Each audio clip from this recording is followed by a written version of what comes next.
Bem-vindos a todos! Bem-vindos ao segundo episódio do nosso podcast, O Medicamento, um podcast que vai descomplicar um pouco o mundo aí da farmácia, orientando vocês ao uso racional de medicamentos. No episódio de hoje, nós vamos falar um pouquinho de uma classe de medicamentos muito utilizada pela população em geral, muito vendida nas farmácias, muito prescrita pelos médicos. Eu estou falando dos anti-inflamatórios, vamos falar dos anti-inflamatórios esteroidais, vamos falar dos anti-inflamatórios não esteroidais, vamos fazer uma pequena comparação entre eles, passando pelos pontos mais importantes do seu uso racional, né? E para isso, né, nós vamos hoje convidar a professora doutora Sabrina Calil Elias. Professora, é um prazer recebê-la aqui conosco. Seja muito bem-vinda ao nosso podcast. Passando um pouquinho aqui, a gente vê que a senhora possui mestrado e doutorado em farmacologia, né, que eu acho que é para isso que o farmacêutico ele estuda os 4 anos, para poder saber, são o arcabouço dos primeiros anos da farmácia, o arcabouço para poder compreender um pouco mais da farmacologia lá no final da graduação. E eu vi que a senhora possui mestrado e doutorado em farmacologia pela Universidade Federal do Rio de Janeiro. Mas acredito que hoje em dia a senhora esteja trabalhando com farmácia clínica, outras áreas, expandindo um pouco a sua área de atuação. Como foi essa mudança nos últimos anos, professora Sabrina? Seja bem-vinda novamente. Muito obrigada, Bruno, pelo convite, né? Vai ser um prazer a gente conversar um pouquinho, né, sobre os anti-inflamatórios, seja os esteroidais ou os não esteroidais. Bem, a minha trajetória, né, eu fui graduada aqui na UF, em farmácia, na época era farmácia industrial. Depois eu fui para a Universidade Federal do Rio de Janeiro fazer o mestrado e doutorado na área de farmacologia. Na realidade, eu estudei substâncias antagonistas a venenos de serpentes, e meu estudo foi todo em farmacologia experimental, mas atualmente, né, já tem um certo tempinho, vamos dizer assim, que eu terminei meu doutorado e logo ingressei aqui na faculdade. Não precisamos falar. Não há necessidade de datas, isso é desnecessário nesse momento, mas já tem um certo tempo. Vou pegar aqui no Lattes, professora. Não. Quem tiver curiosidade, é só dar uma olhadinha lá no Lattes que vai descobrir com certeza absoluta, né? Mas atualmente, né, eu estou aqui como professora, já sou professora titular da Faculdade de Farmácia aqui da UF. Já desenvolvi pesquisa na área de bancada aqui na UF, mas atualmente a minha linha de pesquisa é mais voltada para farmácia clínica, né, onde os meus alunos de mestrado e doutorado, né, dos programas que eu estou associada, né, que é o mestrado profissional em administração e gestão da assistência farmacêutica, e o programa de ciências aplicadas a produtos para a saúde, que aí é acadêmico, onde a gente tem mestrado e doutorado. Então, os meus alunos de mestrado e doutorado, todos eles, né, eles têm uma vertente voltada mais para a questão da farmácia clínica, acompanhamento de pacientes, no sentido mais amplo de avaliação e atuação em serviços voltados para o cuidado farmacêutico e identificação de problemas relacionados a medicamentos, entre outros assuntos, né? Então eu vou caminhando mais nessa linha de pesquisa, e para graduação, né, eu ministro aulas de farmacologia. Tá, muito bem. Então, assim, depois dessa rápida introdução, assim, né, a gente vamos fazer um bate-bola aqui, um jogo rápido por essa classe diminuta, que tem tão poucos exemplares, né, poucos bem entre aspas. A gente sabe que tem uma gama muito grande de substâncias, de fármacos dentro dos anti-inflamatórios, tanto não esteroidais quanto esteroidais, são bastante características, mas assim, a gente vai tentar passar ressaltando os principais pontos, né, que tanto o usuário quanto o prescritor possa estar tendo alguma dúvida, para poder a gente esclarecer a população e também os prescritores. E sendo mais direto o possível nesse momento, para acelerar um pouquinho, para acordar o pessoal, o que basicamente seria os anti-inflamatórios tendo essa visão da farmacologia, tendo essa visão da farmácia clínica. Como poderiam ser definidos essa classe de medicamentos tão utilizada? Os anti-inflamatórios, como o próprio nome diz, são substâncias que vão controlar o processo inflamatório. É basicamente isso. Só que junto ao processo inflamatório, né, que é mediado por inúmeras substâncias, inúmeras células, a gente tem a ação dessas substâncias, né, desses medicamentos. Só que dependendo do anti-inflamatório, ele pode ter até outros efeitos que não apenas anti-inflamatório, né? Então, e nesse sentido, a gente tem essas duas classes, né? Os anti-inflamatórios não esteroidais, são mais comuns, né? E os anti-inflamatórios esteroidais, que ambas as classes, né? Elas não vão ter apenas o efeito de controlar a inflamação, mas elas podem desencadear outras ações também. Então, os anti-inflamatórios não esteroidais, além de ter um efeito anti-inflamatório, ele também tem, a maioria deles tem efeito analgésico e antitérmico.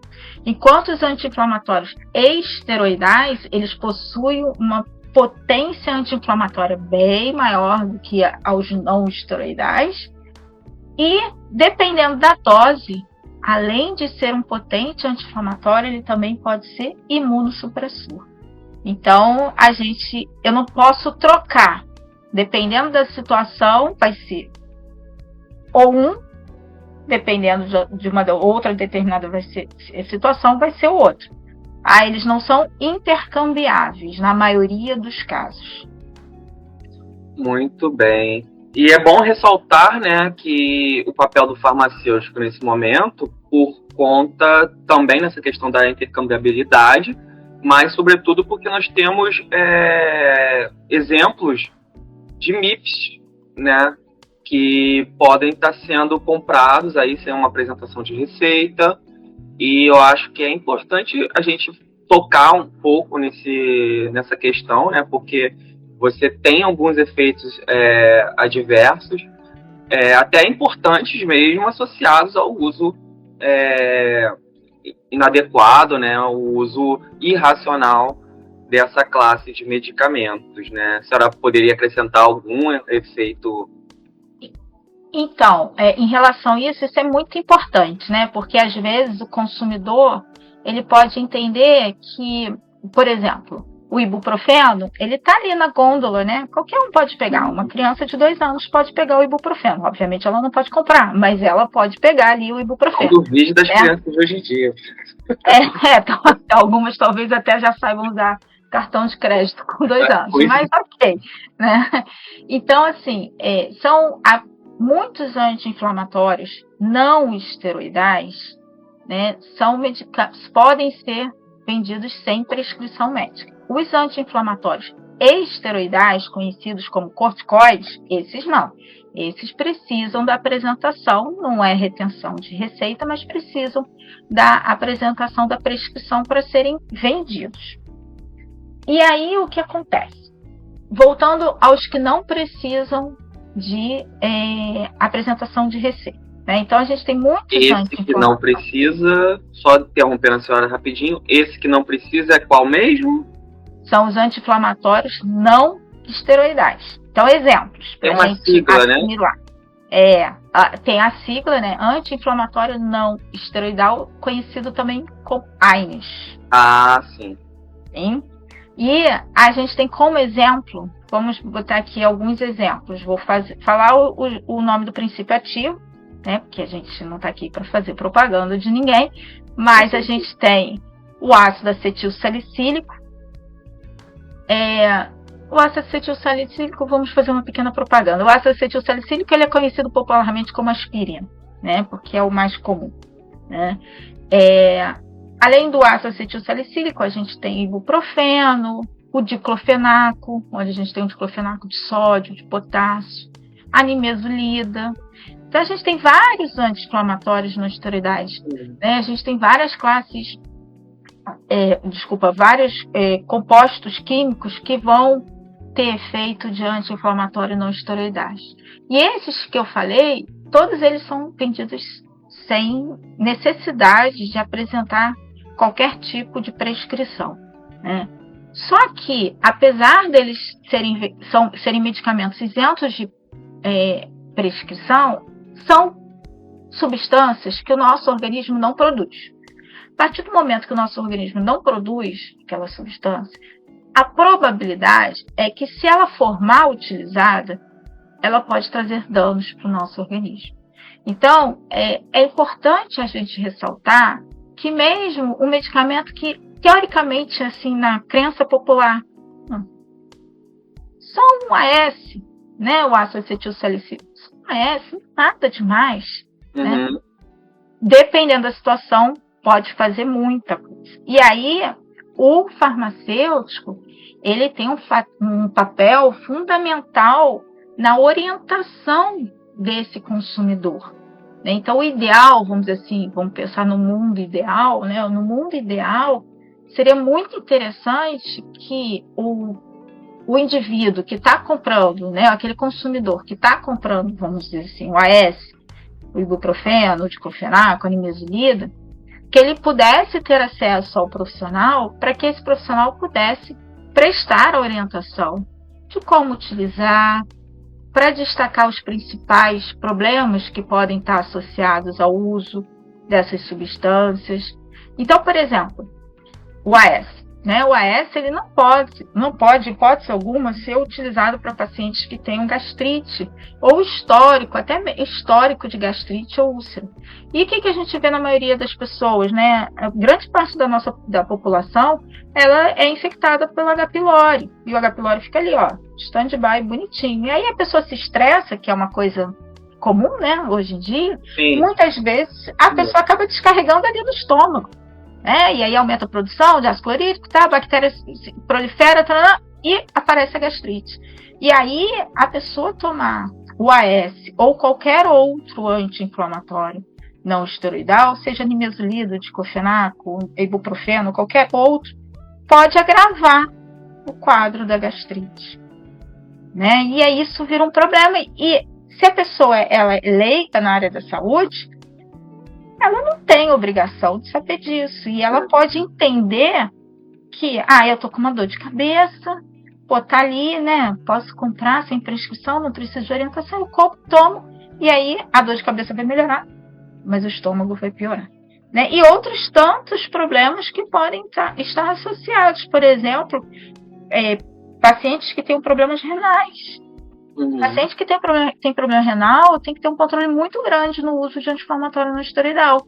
Porque o anti-inflamatório não esteroidal, apesar de ser anti-inflamatório, analgésico, antitérmico, influencia lá a filtração glomerular, que vai diminuir a produção de prostaglandinas, e as prostaglandinas, principalmente a PGA2, ela é muito importante para promover vasodilatação renal e melhorar a filtração glomerular.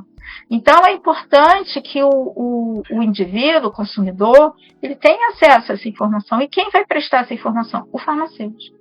Então, o farmacêutico, ele pode e deve orientar sobre o uso de medicamentos, e não apenas o uso de medicamentos que estão ali na prescrição, mas principalmente, talvez até a gente pode ressaltar, os medicamentos isentos de prescrição.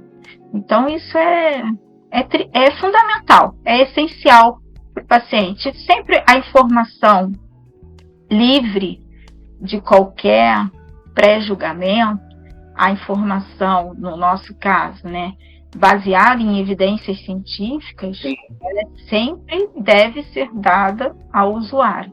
E a gente espera que ela sempre seja muito bem-vinda, né, para a gente evitar os problemas associados aos medicamentos e promover o uso racional, né, que é aí a proposta desse podcast. Sim. Proposta principal do próprio podcast, né? Teve uma observação que a gente viu muito durante a pandemia, né? Mas assim, passando pelo isso que você comentou agora do farmacêutico, né? Se pararmos para pensar, o farmacêutico é sim uma das principais classes de profissionais da saúde que vão lidar com o paciente de uma forma imediata, né, na primeiro contato, porque muitas vezes o paciente está com uma dor de cabeça, uma febre, alguma coisa assim, e muitas vezes ele não vai ao médico diretamente, até pelas questões de acesso a médicos que nós temos no Brasil, né, acesso à saúde, ainda que o SUS tenha que ser valorizado, mas assim, não é simples, né, muitas vezes a pessoa ter acesso ao médico. E aí ela vai buscar exatamente esses MIPs, esses medicamentos isentos de prescrição, que dentre deles a gente vai destacar, né, os anti-inflamatórios não esteroidais, e o farmacêutico vai ser sempre o primeiro pessoa profissional que ela vai ter o contato ali para poder se informar, ter uma informação de confiança, isenta de interesses comerciais, baseadas nas evidências científicas que nós temos, né? E eu acho que isso ficou muito claro, né, a importância dessa orientação farmacêutica, principalmente na pandemia, quando as farmácias eram os estabelecimentos que estavam abertos, junto com mercados e outros lugares, e o farmacêutico estava lá sempre pronto para prestar uma informação de qualidade, né? Sim, isso é fundamental. Na realidade, isso vem sendo resgatado, vamos dizer assim, culturalmente, né? Se a gente for pensar lá no início do século passado, 1900 e pouquinho, né? A gente tinha os boticários, sim, né? E eles prestavam essa primeira informação aos pacientes. Então, você tem aí algumas situações que são as doenças autolimitantes, que o farmacêutico, através de uma anamnese farmacêutica, através de uma conversa de preferência num local reservado, no caso um consultório farmacêutico, que hoje em dia muitas farmácias já possuem, drogarias, né, melhor dizendo, já possuem um consultório farmacêutico, ele pode auxiliar no manejo daquele sinal ou sintoma que aquele indivíduo está apresentando, né? E, obviamente, orientar que se não houver uma melhora num determinado período de tempo, que aí obviamente vai depender da situação que o indivíduo está apresentando, que ele obviamente tem que procurar o médico, porque talvez haja necessidade de fazer o diagnóstico ali daquela doença, né? Mas o farmacêutico que está presente na drogaria, ele tem esse primeiro acesso. E a gente também tem que pensar, né, só abrindo um parênteses, na questão da orientação, além do farmacêutico da drogaria ter esse primeiro acesso, vamos dizer assim, a gente pode pensar no SUS, o farmacêutico geralmente ele tem o último acesso. O que eu quero dizer? O paciente chega, seja numa unidade básica de saúde, seja num hospital, onde for, ele vai passar pelo enfermeiro, passa pelo médico, havendo necessidade ou não, passa por um fisioterapeuta ou outro profissional de saúde, e por fim, ele termina na farmácia, com a sua prescrição, solicitando o medicamento. Nas duas pontas, né? Sim, se for um sistema único de saúde, lá no SUS. Lá no fim, ele termina na farmácia com a sua prescriçãozinha na mão. E aí, ele vai também precisar de orientação quanto ao uso daqueles medicamentos, né? Então, assim, dependendo do ponto de vista, ele pode estar no início, no caso das drogarias, né? E ele também pode estar no início da linha e ele também pode estar no final da linha. E na drogaria ele também pode ter fim de linha, né? Porque aquele paciente que vem com a prescrição, ou seja, teve um diagnóstico, passou pelo médico, ele vai comprar o medicamento, adquirir o medicamento lá na drogaria, e aí o ideal seria que ele tivesse a orientação quanto ao uso desses medicamentos, independente se são isentos ou não de prescrição. A gente está falando do mundo ideal. Mas é o mundo que a gente vai batalhar para se aproximar, né? É o mundo que a gente batalha para se aproximar. Beleza, professora. Então, agora focando um pouco mais nos anti-inflamatórios não esteroidais, né? Nos AINES, nessa sigla que pode até estar confundindo aí o paciente, né? Nem tudo são anti-inflamatórios, nós vamos passar pelas diferenças sobre eles. Eu gostaria que a senhora desse uma pincelada sobre as principais características aí dos anti-inflamatórios não esteroidais, essa siglazinha que ANES, né, que quer dizer isso. O que a senhora tem guardado aí pra gente sobre isso? Então, Os anti-inflamatórios não esteroidais. O que a gente pode chamar a atenção, né? Vamos tentar pontuar, né? Pegar os pontos principais. Como a gente falou, né? Muitos deles, a grande maioria, são vendidos sem prescrição. E aí a gente destaca aí, por exemplo, o écio, diclofenaco, nimesulida, ibuprofeno. A gente tem o tenoxicam, meloxicam, dentre outros. O ácido mefenâmico e dentre outros, né? Tem muitos, São né? medicamentos que vão controlar o processo inflamatório, um processo inflamatório leve, tá? Uma coisa mais light. São substâncias que vão interferir, né? A ação delas vai ser inibindo a produção de prostaglandinas, que são substâncias que atuam na manutenção do nosso organismo, mas que também são produzidas em grande quantidade quando você tem lesão celular, e aí elas são responsáveis pela característica do processo inflamatório, então aquela vermelhidão, o edema, o rubor. Não só elas, tá? Não são só apenas as prostaglandinas, a gente tem outras substâncias envolvidas no processo inflamatório. A gente pode chamar a atenção, além das prostaglandinas, a bradicinina, a histamina, a substância P, o próton, dentre outras substâncias, a partir do momento que você tem uma lesão tecidual, né? E aí, os anti-inflamatórios não esteroidais, eles bloqueiam a produção destas prostaglandinas, né? Então, você acaba diminuindo o processo inflamatório. Além da ação anti-inflamatória, os anti-inflamatórios não esteroidais, eles também têm ação antitérmica e analgésica, pelo mesmo mecanismo de ação, porque algumas prostaglandinas também alteram a temperatura corporal, porque aumenta a produção de interleucina 1 e isso leva a um descontrole da temperatura corporal, né, do centro termorregulador a nível hipotalâmico, mas também principalmente a PGE2, né, eu estou tentando não entrar em muitos detalhes. Vamos lá. Fazer uma coisa mais abrangente. PGE2 é uma prostaglandina também. Também. Então, a PGE2 é um subtipo de prostaglandina, né? E ela tem um papel muito importante no processo inflamatório e também para sensibilizar os receptores da dor, né? Então, o processo inflamatório ele vem acompanhado de dor, né? Quando eu sensibilizo esses receptores da dor, eu mando a informação lá para o sistema nervoso central e aí o meu sistema nervoso central identifica que eu estou com dor numa determinada região, do lado direito, do lado esquerdo, no pé, na mão e assim por diante, né? Então, os anti-inflamatórios não esteroidais, por diminuírem a produção dessa substância, eles acabam também diminuindo a dor. Então, eles também são analgésicos. Mas há de ressaltar que a analgesia que eles produzem é uma analgesia que a gente considera uma analgesia leve, ou seja, eles são utilizados para dores leves.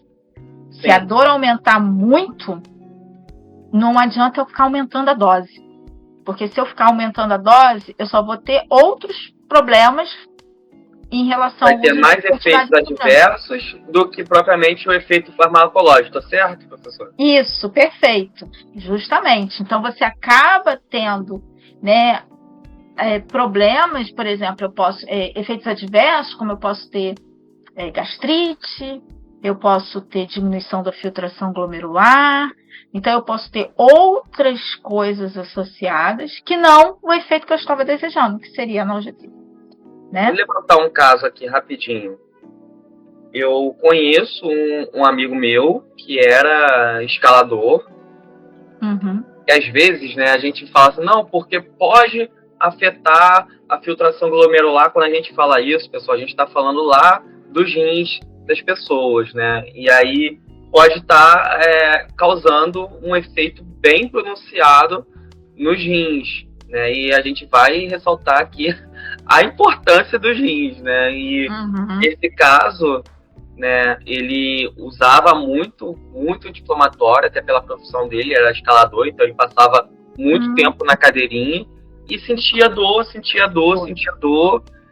e usava o anti-inflamatório. Hoje em dia, ele teve muita sorte no caso dele, só fazendo um corte, porque ele percebeu que a dor estava muito alta, que não estava sendo contornada pelo uso do anti-inflamatório, foi ao médico. Quando chegou ao médico, o médico fez alguns exames e percebeu que, através de exames bioquímicos, que ele estava com 30% do rim funcionando. Nossa Senhora! A gente perdeu um pouco o contato, mas ele ficou internado durante muitos meses, entrou para fazer diálise, né? E ele estava em posição de ter um lugar na fila de transplante. Para você ver a importância, né, desses efeitos adversos, que é 1 em 1 milhão, mas para que você tenha esse azar, né? Então, assim, às vezes pode parecer uma coisa tão distante quando a gente menciona, você pode ter uma gastrite, você pode ter uma diminuição, aconteceu com uma pessoa próxima a mim, né? Então, assim, a senhora mencionou essa parte da lesão renal e lembrei desse caso que elucida, traz bem claramente o que pode acontecer. Pode levar a uma disfunção, né, da função renal com diminuição da filtração glomerular, e aí isso acarretar uma insuficiência renal, né? E a gente tem que ter muita atenção, porque também, assim, né, usando esse seu exemplo, é o uso crônico, mas aí a pessoa pensa, mas não precisa de prescrição, então é seguro, então vai usando. Essa impressão de que, vou tomar e acabou, né? Passa já tomei, vai usando. E aí outra coisa que acho que a gente tem que chamar atenção é a possibilidade de interações medicamentosas. Então, às vezes, as pessoas elas tomam outros medicamentos para outras doenças que quer que seja. Às vezes, a pessoa ela pode ter uma própria disfunção que faz parte da idade. Então, por exemplo, indivíduos idosos. Hoje a gente tem o idoso e a gente tem o muito idoso, que são aqueles acima de 80, que estão aí super saudáveis, certo? Com completa autonomia. Esse paciente idoso, muito provavelmente, tem grandes chances, vamos dizer assim, de ter uma hipertensão, diabetes, nem que seja leve, mas tem. É uma coisa natural, o organismo vai envelhecendo. Por enquanto, a gente não tem, né, como... a gente previne, mas acaba, infelizmente, algumas pessoas desenvolvendo essas doenças crônicas. Essas pessoas podem estar tomando medicamentos. E aí pode ter interação medicamentosa.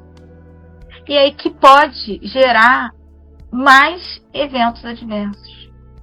Então, assim, o medicamento é algo que a gente tem que ter muita cautela, né? Porque o que vai diferenciar o efeito que eu quero do medicamento para ser um veneno? A dose.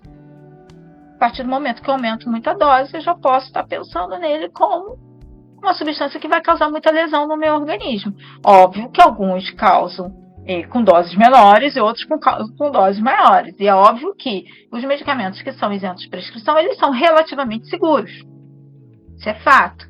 Mas, apesar de serem relativamente seguros, a gente sempre tem que estar ali, antenado, né, atento a esses efeitos. Então, voltando lá nos anti-inflamatórios não esteroidais, eles têm, então, esse efeito anti-inflamatório, analgésico e antitérmico, né? E aí eu acho legal, Bruno, a gente chamar a atenção que a grande maioria dos anti-inflamatórios não esteroidais, eles possuem a capacidade de diminuir a camada de proteção da mucosa gástrica, que a gente chama de camada citoprotetora, e, consequentemente, promover lesões, independente da via de administração que ele seja administrado. Isso é muito importante, né? Então, assim, mesmo não sendo por via oral, sendo uma via injetável, né, pode causar lesão, porque a tal das prostaglandinas lá que eu falei, né, alguns subtipos são responsáveis pela produção dessa camada citoprotetora.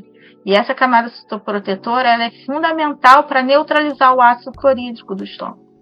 Então, assim, pessoas que já têm uma predisposição, um histórico, a gastrite, né? Como a gente falou, o estresse descarrega tudo no estômago, né? Cada um. Eu acho também, professora, que o que acontece? A pessoa está estressada, eu acho também que a pessoa se alimenta mal.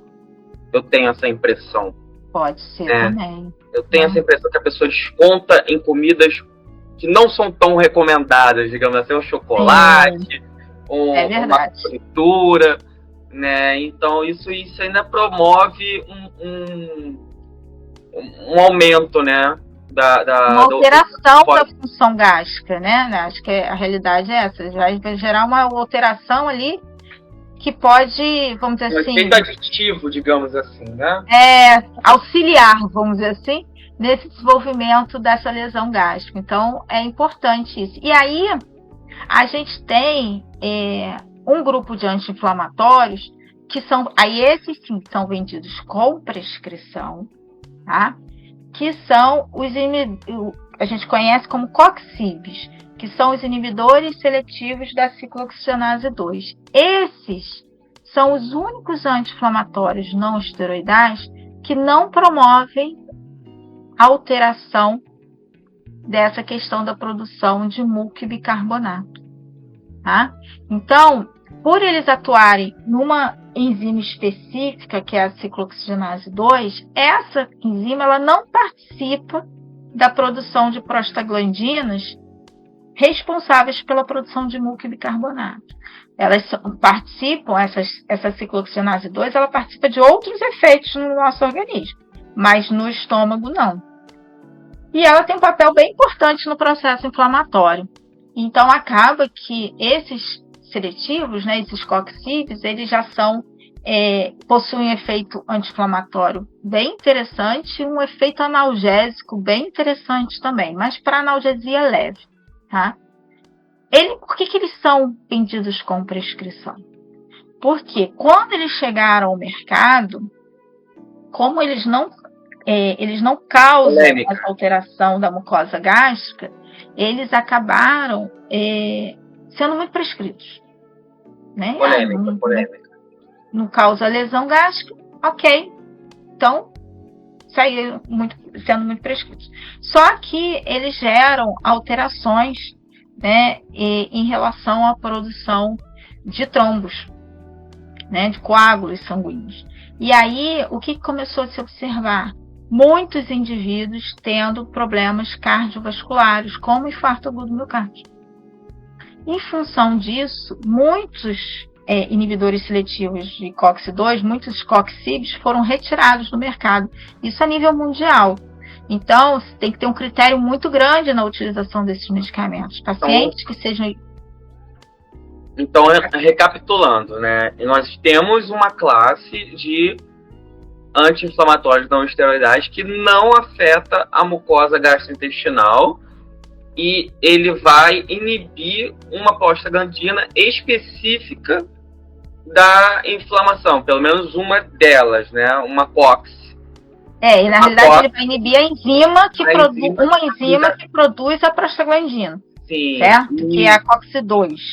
E após o lançamento desse medicamento, através dos farmacoepidemiologia, de pós-venda, né, se verificou um aumento do risco cardiovascular. Correto, professor? Isso aí, né? Na realidade, isso é uma outra questão que a gente tem que ter em mente. Sempre que um medicamento chega novo no mercado, né, tem esses estudos pós-venda, a gente fala de estudos de vida real, né, onde você vai avaliar como a população em geral vai se comportar, vamos dizer assim, frente àquele medicamento. E quando você faz esses estudos de vida real com medicamentos recém-lançados... Estudos de vida real. Um ponto importante é a ocorrência de reações adversas a esse medicamento. E que o farmacêutico participa ativamente desse processo, né, promovendo notificação dessas reações. E aí foi justamente isso que foi observado. Né, os coxibes amplamente prescritos, proteção gástrica, não vai ter efeito gástrico, ótimo, excelente. Só que aí acabou que muitas pessoas começaram a ter problemas cardiovasculares né, devido à produção de trombos. Hoje em dia já se sabe o mecanismo pelo qual isso acontece. E aí foram retirados do mercado. Então, aqui no Brasil, a gente tem alguns poucos coxibes e que são vendidos com prescrição médica. Tá? E ainda dentro dos anti-inflamatórios não esteroidais, acho que é interessante a gente chamar atenção para duas substâncias, 2 medicamentos, que as pessoas acham que são anti-inflamatórios não esteroidais, mas elas não são. Vamos ver se eu acerto. Vamos ver se acerta. Quais seriam essas duas substâncias? Paracetamol e a dipirona. Né? Essas duas e são muito utilizadas aqui no Brasil, né? Amplamente utilizadas. Acho que a dipirona, né? Inclusive, sobre a dipirona, a gente vai entrar numa polêmica agora, né? Porque aí logo em seguida a gente já passa pro anti-inflamatórios esteroidais. Não está no script, então assim, vou fazer uma pergunta papum para a professora, vou testar os conhecimentos da professora.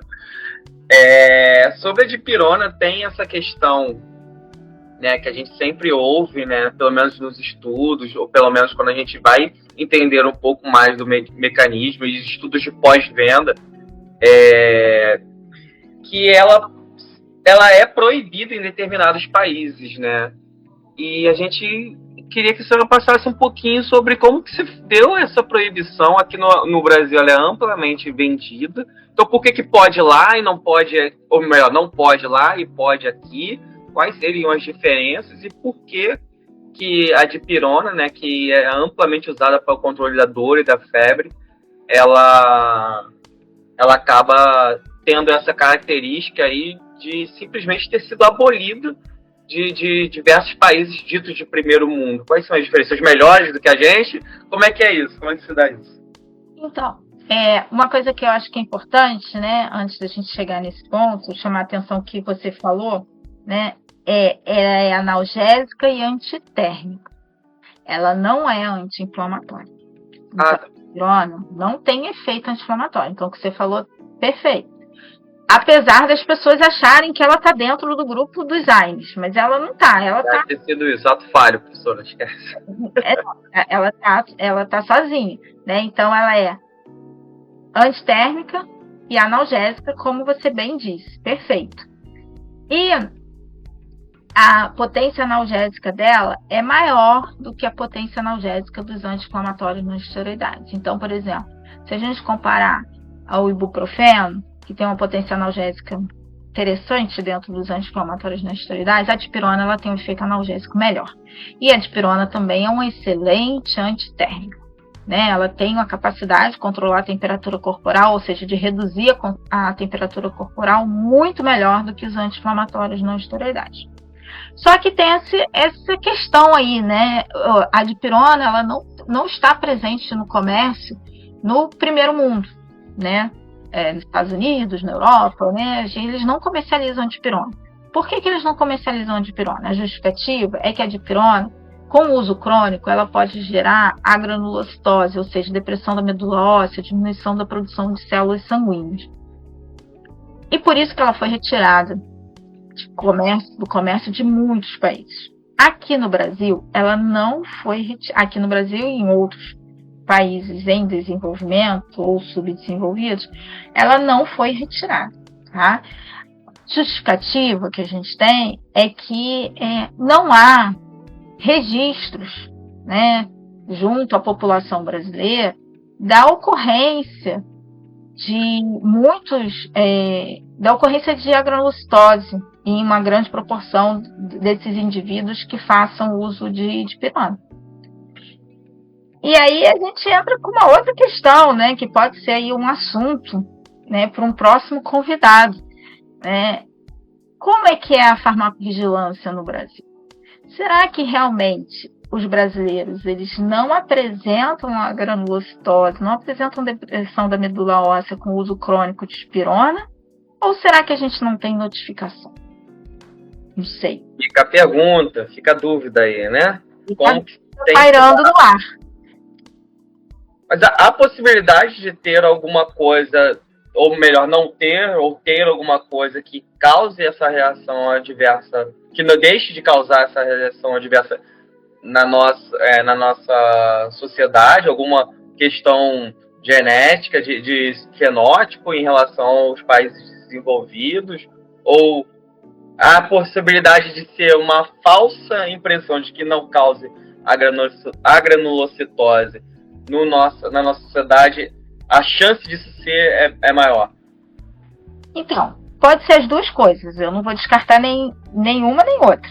E o que acontece também é que, pela dipirona, né, não ser comercializada em países que investem um dinheiro forte em pesquisa, né, existem poucos estudos com a dipirona. A gente mal sabe como que a dipirona realmente faz esse controle aí da analgesia e do controle da temperatura corporal. A gente não tem mecanismo descrito. Então, então, assim, aqui no Brasil a gente tem pesquisa, claro que a gente tem pesquisa, mas a gente tem que lembrar que o investimento deixa muito a desejar, né? Então, eu não sei te responder se é uma situação onde os brasileiros não desenvolvem por fatores genéticos ou se a gente não tem notificação. Não, eu vou ficar te devendo. Não sei se um dia eu vou conseguir responder essa questão, porque há necessidade. Vai ter muito episódio para frente aí, até lá a gente vai ter essa resposta. E eu acho que é importante, Bruno, a gente chamar a atenção também do paracetamol. Né? O paracetamol, não vou falar o nome comercial aqui, mas o principal é o Tilenol. É importante chamar a atenção dele, porque ele também não é anti-inflamatório, não tem efeito anti-inflamatório, ele tem efeito antitérmico e analgésico. Porém, o efeito antitérmico dele e o efeito analgésico dele não é tão grande quanto o da dipirona. Ele está ali junto com os outros agentes. E as pessoas acham que ele não dá problema nenhum. E ele dá problema, né? Ele dá problema. Eu acho que tem uma aula só para dar problema do paracetamol na farmacologia da escola. Deve ter uma aula só para o problema do paracetamol. Ele dá, né? E a gente já viu lá na época da dengue, né? Lá no início, né? Num dos surtos de dengue, agora eu não vou saber precisar o ano, mas alguns anos atrás, muitas pessoas entrando em quadro de intoxicação por paracetamol, intoxicação aguda, que é hepatotoxicidade, porque não reduzia a temperatura corporal, né? Porque quando se tem os surtos de dengue, quando a pessoa tem a dengue infectada, ela muitas vezes pode manifestar uma febre, um febrão, né? Que tem pessoas que vai a 40, 41 graus. E o paracetamol, a orientação lá atrás era o uso apenas de paracetamol. E aí o que acontecia? A pessoa tomava paracetamol, a febre saía de 40 graus para 39. E aí a pessoa ia e tomava mais um pouco, e mais um pouco, e mais um pouco. E aí começou a ter ocorrência de vários indivíduos, né? Uma grande parte dessas pessoas fazendo uso de forma totalmente equivocada, sem orientação nenhuma, com hepatotoxicidade. Então, o paracetamol, como qualquer outro medicamento, a gente tem que ficar de olho. E o uso crônico dele, né, ficar usando ad eterna, tem uma dor, e aí fica usando, ao invés de tratar a causa base da dor, não, fica só usando analgésico. Ele pode ser nefrotóxico, ele pode diminuir a função renal.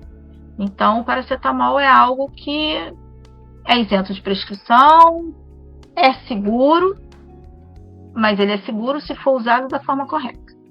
Se for usado dose alta, ou por um tempo muito prolongado, ele pode sim trazer algumas reações adversas. Perfeito. Então, assim, nós falamos até agora, recapitulando, né? Nós falamos o que eram os anti-inflamatórios, passamos por várias características aí dos anti, mencionamos a questão do paracetamol e da dipirona, e agora nós vamos fazer voltar aqui para os anti-inflamatórios, só que agora uma outra classe, que são os anti-inflamatórios esteroidais. Nós queremos conhecer um pouco mais das suas características, do porquê desse nome, acho que é importante a gente mencionar. E a palavra é sua, professora, continua. Então, os anti-inflamatórios esteroidais são popularmente conhecidos como os corticoides ou glicocorticoides, né? Eles têm uma potência anti-inflamatória excelente, né? A potência anti-inflamatória deles é maior do que dos anti-inflamatórios não esteroidais. Eles podem atuar em vários pontos do processo inflamatório, não só lá com a redução apenas da produção de prostaglandinas, mas atuando também em células inflamatórias, diminuição de migração dessas células inflamatórias e até mesmo diminuição da atividade de algumas células do sistema imune. Tá? Os glicocorticoides eles vão ser utilizados quando o indivíduo ele apresenta um processo inflamatório muito intenso. Tá? Eles não têm efeito analgésico nem antitérmico. O efeito deles é anti-inflamatório.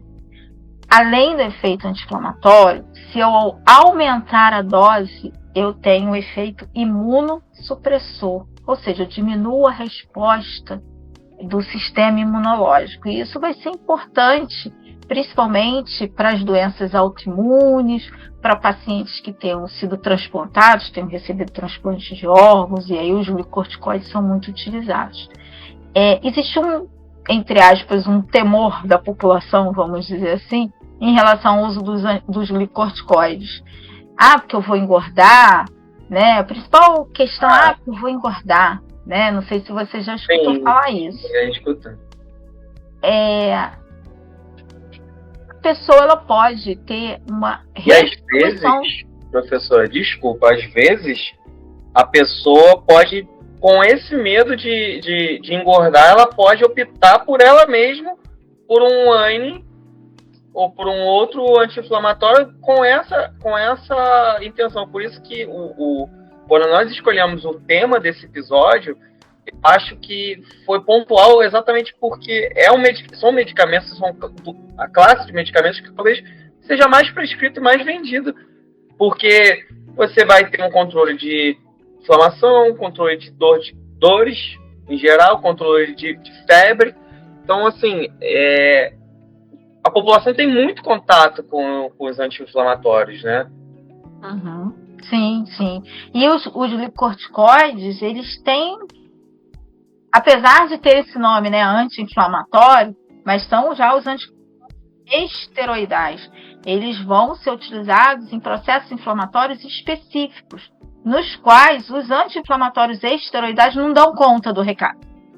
Né? Então, a gente pode falar que os anti-inflamatórios esteroidais eles têm uma potência anti-inflamatória muito grande. São excelentes medicamentos, desde que bem utilizados. Se eles forem utilizados da forma correta, eles vão trazer benefícios importantíssimos para aquele indivíduo e com baixo número de reações adversas. O problema está justamente na forma de utilizar esses medicamentos. Né? Por exemplo, muitos indivíduos que têm, por exemplo, sinusite, né, onde você tem um processo inflamatório muito grande das fossas nasais, com aumento da produção de muco, né, isso pode gerar dor de cabeça, pode gerar disposição. E aí, muitas vezes, aí obviamente vai depender da análise, do diagnóstico médico, acho que é importante a gente chamar a atenção, né? De acordo com o diagnóstico médico, de acordo com a análise, ele pode vir a prescrever um glicocorticoide, a prednisolona, por exemplo. Só que aí você tem questões na utilização desse glicocorticoide. Por exemplo, o glicocorticoide, se for administrado uma vez por dia, ele deve necessariamente ser administrado pela manhã. Por quê? Porque é de manhã que eu libero o meu glicocorticoide endógeno, que é o que a gente conhece como cortisol. Né? Então, eu tenho que mimetizar o que o meu organismo faz. Para quê? Para o meu organismo não mudar a função dele. Então, eu utilizo o glicocorticoide pela manhã. Às vezes, em algumas situações específicas, há necessidade de tomar 2 vezes ao dia. E geralmente a pessoa toma de manhã e no final do dia. Tá? Então, o horário de tomada é muito importante. Outro ponto importante, o tempo. Então, por exemplo, no caso de uma sinusite, que é o caso mais comum, né, mais corriqueiro, a pessoa vai tomar em torno aí de 5, no máximo 7 dias. Uma sinusite, que eu estou falando uma coisa mais trivial, tá? Não há necessidade, desculpa. Tem que se avaliar muito a necessidade, se vale a pena, entre o risco e benefício, fazer um uso crônico. Porque se fizer um uso mais prolongado, sem necessidade, a retirada, a interrupção do uso do medicamento já vai ter que ser diferente, vai ter que ter um desmame. A ocorrência de reações adversas provavelmente vai acontecer. Tá? Agora, se eu tenho uma doença autoimune, se eu tenho um paciente transplantado, aí a história é outra. Aí ele provavelmente vai necessitar do uso do corticoide por um tempo mais prolongado. Aí ele pode ter ocorrência de mais reações adversas do que comparado àquele com uso agudo? Sim, aí pode. E aí não tem jeito. É avaliar o risco-benefício e tentar ir manejando as reações adversas que porventura venham a ocorrer. Porque aí o benefício do uso daquele medicamento, por exemplo, um paciente transplantado, vai ser muito maior do que o risco. Né? Então, isso o prescritor vai avaliar junto, obviamente, com o farmacêutico. E o farmacêutico, ele vai, o certo, né, ele ficar de olho naquele paciente. Porque, por exemplo, o paciente ele pode começar a ter uma hiperglicemia, o cortisol aumenta a produção de glicose. Então, se aquele farmacêutico puder fazer o acompanhamento, né, da glicemia capilar com aquele paciente, é uma coisa interessante. A hipertensão, ele pode manifestar hipertensão. Então, são certos pontos que o farmacêutico, no acompanhamento ali semanal, quinzenal, até mensal com o paciente, ele pode acompanhar esse indivíduo que faça uso crônico do corticoide como imunossupressor, por exemplo. Né? Então, assim, os glicocorticoides são bons. É só utilizar da forma correta. Utilizando da forma correta, você vai ter o sucesso no tratamento com poucas reações adversas. Então, vamos lá. Se ela falou tanto, vamos recapitular. O corticoide ele vai funcionar de uma forma diferente dos ANES, né? Ele vai atuar em receptores mais específicos intracelulares, correto, professora? Sim, ele atua em receptores intracelulares, mas em diversos pontos. Pontos, né? Não é só num local só. E ele tem um horário específico para tomada. Perfeito. Isso serve sempre pela manhã, porque nós temos um horário de produção do nosso próprio anti-inflamatório, digamos assim, o cortisol, né, o endógeno, né, nós temos um horário próprio, então assim, sempre que nós formos utilizar o horário tem que ser advertido para o paciente, né, tomar sempre de manhã para mimetizar a produção e o nosso organismo não estranhar esse glicocorticoide circulante que ele não estava preparado. Isso. Outra coisa que a senhora falou, isso serve também para os cortisóides que são injetáveis, parenterais, de uso parenterais? Sempre, porque o que acontece? Quando os glicocorticoides são hormônios, né? O cortisol é um hormônio. E aí, os hormônios no nosso organismo, eles têm um controle da produção e da secreção deles próprios, né? Que é uma alça de retroalimentação, que a gente chama, né? Em alguns lugares até fala de feedback, né? Ou feedback negativo. Então, por exemplo, o cortisol, quando ele está muito alto, ele vai atuar lá a nível de hipotalâmico, hipofisário, para diminuir a secreção dos seus hormônios precursores, que vão estimular a produção de cortisol. Então, isso acontece para o estrogênio, para a progesterona, para a testosterona, né? Vários hormônios. Você tem essa contrarregulação. Então, se, por exemplo, o meu cortisol o meu e de qualquer um, que durma à noite, trabalha de dia, né? Respeitando aí o ciclo circadiano, ele vai ser liberado de manhã cedo. Fisiologicamente. Perfeito. Se eu tomar o glicorticoide à noite, o que o meu organismo vai entender? Nossa, esse cortisol está muito alto agora. E aí ele faz essa retroalimentação, ele faz esse feedback negativo. E aí eu paro de produzir os hormônios que são os que vão estimular a produção de cortisol. E aí na manhã do dia seguinte, como aqueles hormônios que vão estimular a produção de cortisol não foram produzidos, o que vai acontecer? A minha produção de cortisol vai estar o quê? Lá embaixo. Então eu estou atrapalhando a função do meu organismo. Porque, como você falou, ele está acostumado com cortisol alto, principalmente pela manhã. Então, é importante eu mimetizar esse processo. Isso é fundamental. Porque senão pode haver uma supressão dessa cadeia, correto, professor? Perfeito, isso aí. E outra coisa que a senhora mencionou também era sobre os efeitos adversos. A princípio parece que são tantos que a senhora nem se aprofundou muito, mas são são de maior importância, pelo que deu a entender, que são de maior importância em relação aos exames, ou não, assim, são bastante diversos, né? São inúmeros, são muitos que podem trazer, em sua grande maioria, de maior gravidade, se a gente comparar com dos Zines. Óbvio que vai tudo estar relacionado à forma de utilizar aquele medicamento, né? Claro, a gente não pode esquecer disso. Mas eu posso ter problemas desde aumento da pressão arterial, aumento da glicemia, dificuldade de cicatrização tecidual. Em crianças eu posso diminuir o crescimento, porque pode dar alteração óssea. Eu tenho uma redistribuição de gordura, então as pessoas que fazem uso de corticoide por muito tempo, cronicamente, né? Elas muitas vezes elas acabam ficando com a cara meio inchada, a cara bem redondinha, né? Elas ficam com depósito de gordura na cara, na face, né, melhor dizendo, no abdômen, enquanto que os braços e as pernas ficam fininhos, porque distribui essa gordura para essas regiões, atrás aqui do pescoço, na face e no abdômen, diminui a gordura periférica, a gordura nos membros, e ao mesmo tempo a musculatura esquelética diminui há um consumo das proteínas do músculo esquelético.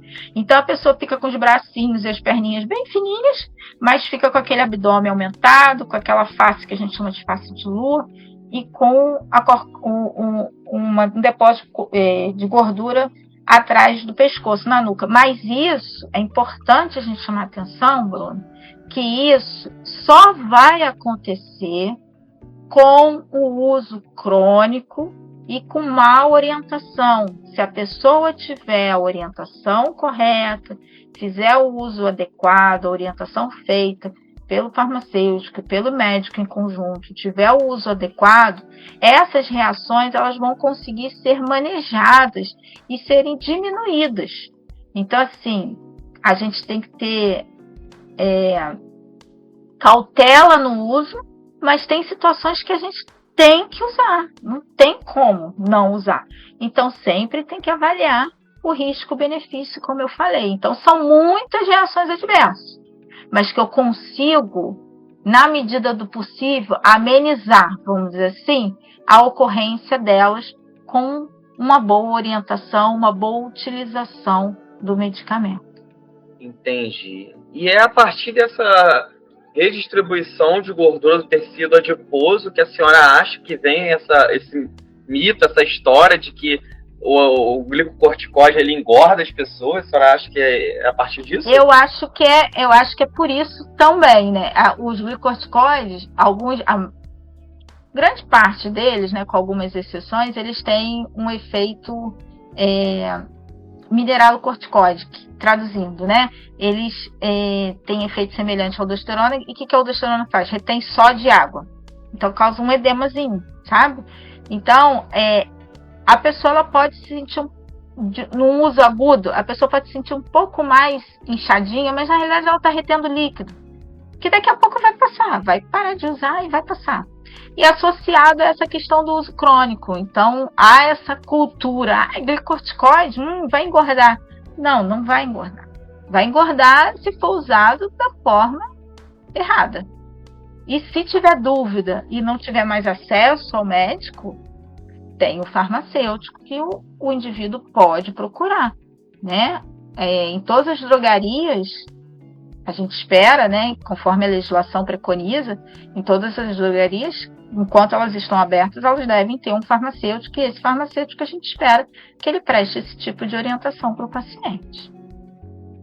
Perfeito, perfeito. Então, essa questão de anti-inflamatório esteroidal ou esteroide promove obesidade, não é compatível com a realidade, né? Não. É uma falsa impressão, vamos dizer assim. Né? Que, assim, visualmente a pessoa pode até entender, aumentou o peso. Mas não é isso. Não é isso, né? Não é exatamente isso. Não é bem isso. Não é bem isso. É isso aí. Não, porque a questão estética hoje em dia, ela às vezes se sobrepõe à questão terapêutica, né? Sabemos que isso ocorre, né? Muitas vezes a pessoa abandona determinados tratamentos até mesmo por essa questão estética, né? Vamos fazer tem que estar em primeiro lugar, né? Não, com certeza. Tem casos que realmente a pessoa precisa utilizar o glicocorticoide, né? E essas questões de redistribuição de gordura, tecido adiposo, a gente pode manejar de outras formas, né? Perfeito. E com a retirada do uso, a pessoa tende a voltar, correto? Sim. Você tende a... Essas reações tendem a desaparecer. Tudo vai depender da reação manifestada. Aqui, como a gente falou, são inúmeros. Eu elenquei algumas poucas. Tem outras tantas, mas principalmente em adulto. Em criança, pode ter um dano maior, tá? Principalmente em relação ao crescimento. Mas em adultos, elas tendem a desaparecer, sim. Entendi.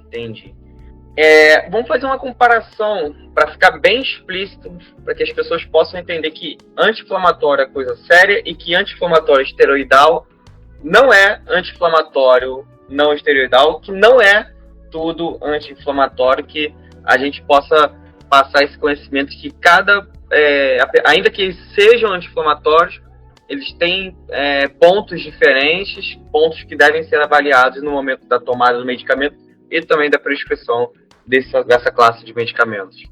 Quais seriam os principais pontos a gente pudesse levantar sobre cada um? Então, se a gente pode pensar assim, uso, né, indicação. Os anti-inflamatórios não esteroidais, eles são indicados para processos inflamatórios leves, analgesia leve e para redução da temperatura corporal, certo? Um ponto interessante é que a indústria farmacêutica, ela meio que, vamos dizer assim, induz, acho que o termo certo seria esse, certo? Induz que alguns anti-inflamatórios, eles seriam bons para determinados tipos de dor. Então, não sei se você já escutou falar, tipo assim, o diclofenaco de sódio, de potássio, é muito bom para dores musculares. O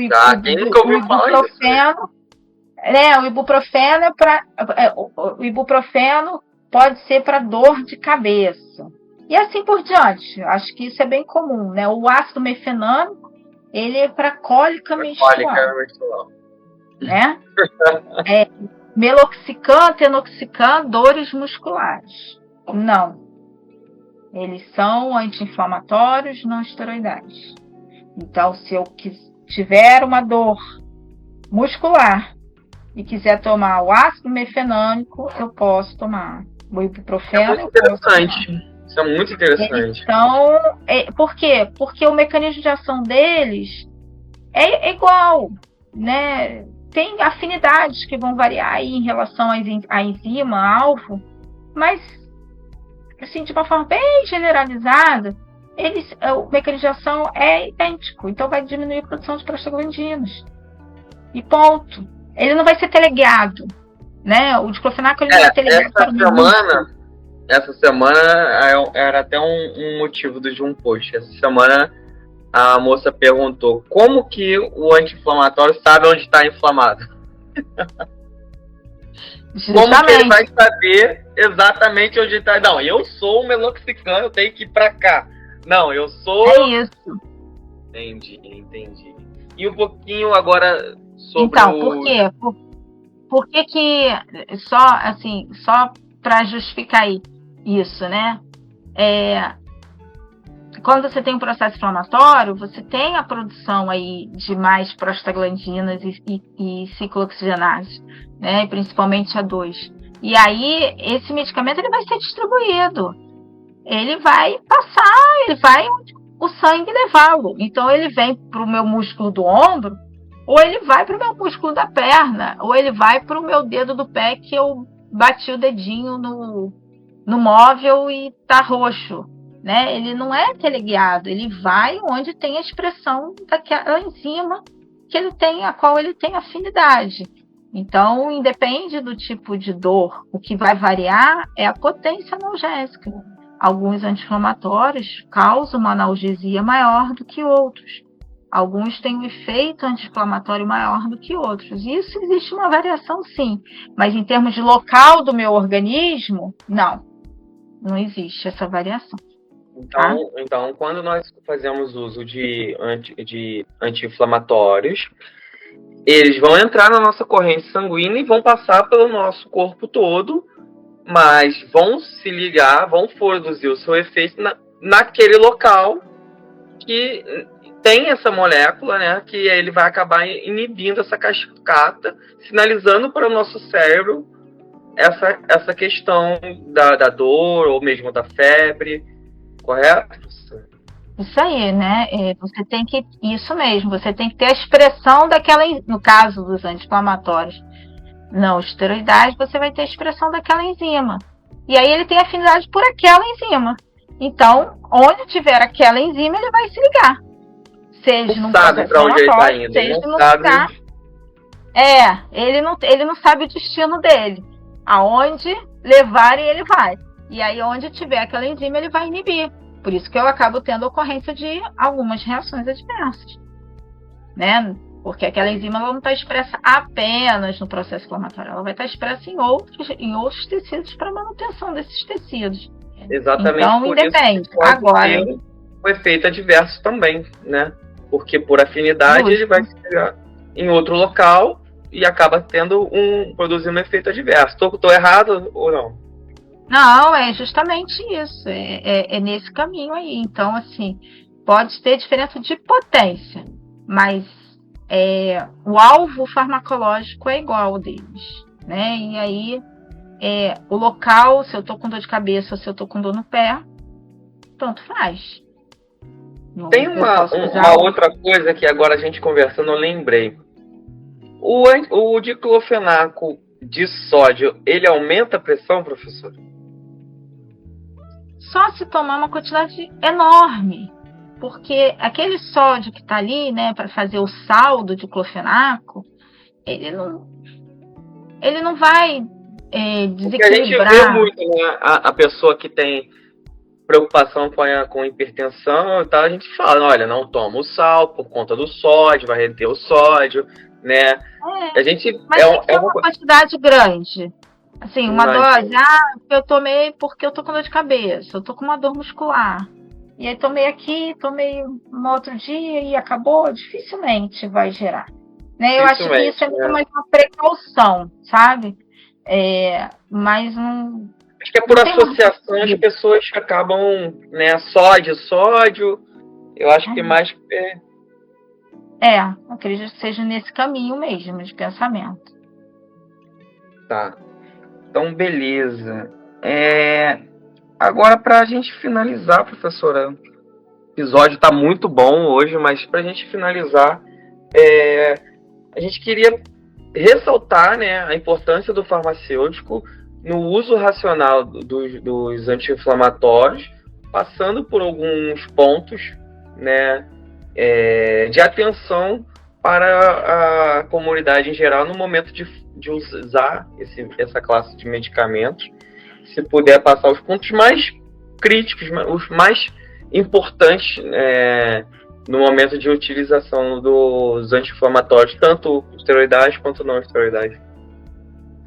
Eu acho que, assim, no meu ponto de vista, o farmacêutico ele tem um papel fundamental nesse processo, sabe? De orientação e de promoção mesmo do uso racional desses medicamentos.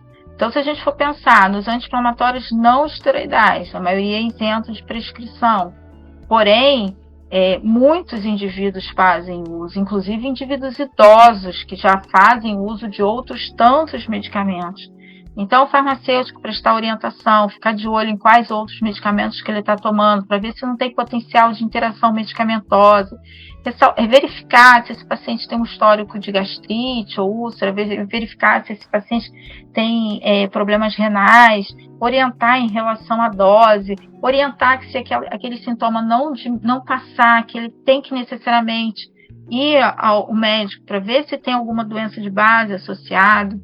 Isso é fundamental. Se a gente for pegar os anti-inflamatórios esteroidais, os glicorticoides, falamos aqui, né, o tempo de uso, o horário de uso, isso é importante. Às vezes o paciente ele sai do consultório médico, é tanta informação que ele absorve ali, que ele tem que absorver, que às vezes essas questões elas passam desapercebidas.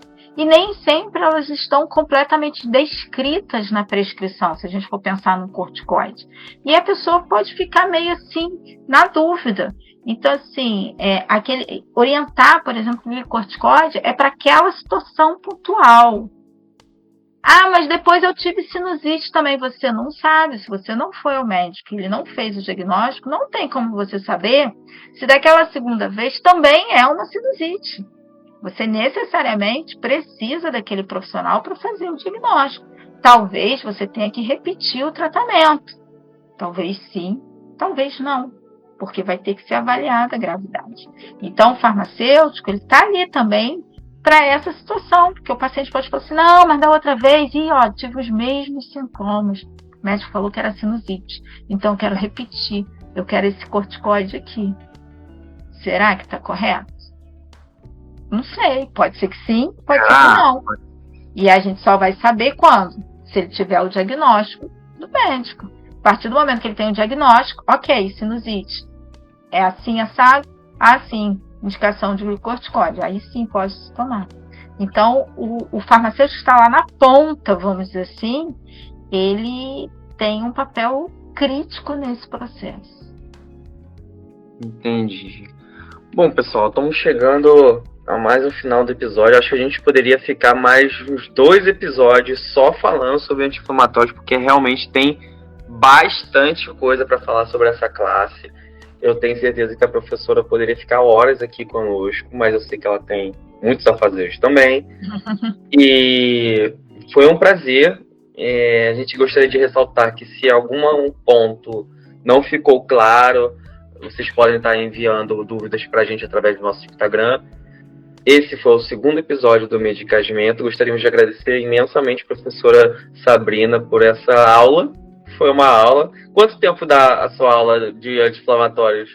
Uma aula de anti-inflamatórios na graduação. Na realidade, no caso aqui, esse assunto, ele é dado em duas aulas de 2 horas, ou seja, seriam 4 horas. 4 horas de aula. Metade a gente fez. Praticamente. Sim, e sem os detalhes, né? Sem os pormenores que acabam sendo colocados. Eu confesso que eu estou muito satisfeito com a produção desse episódio. Eu acho que ficou muito completo e eu só tenho a agradecer a sua presença no nosso podcast, no episódio de hoje.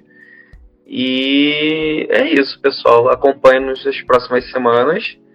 Vamos estar sempre divulgando através do Instagram e das nossas redes sociais, nossa página na internet, no site da faculdade, e contamos com a presença de vocês. Professora Sabrina, obrigado mais uma vez. Eu que agradeço o convite e fico aí à disposição, caso queiram discutir um pouco mais sobre farmacologia. Sempre. À disposição de vocês. Pode ter certeza. Muito obrigada. Foi ótimo. Tchau, tchau. Obrigado, gente. Até a próxima.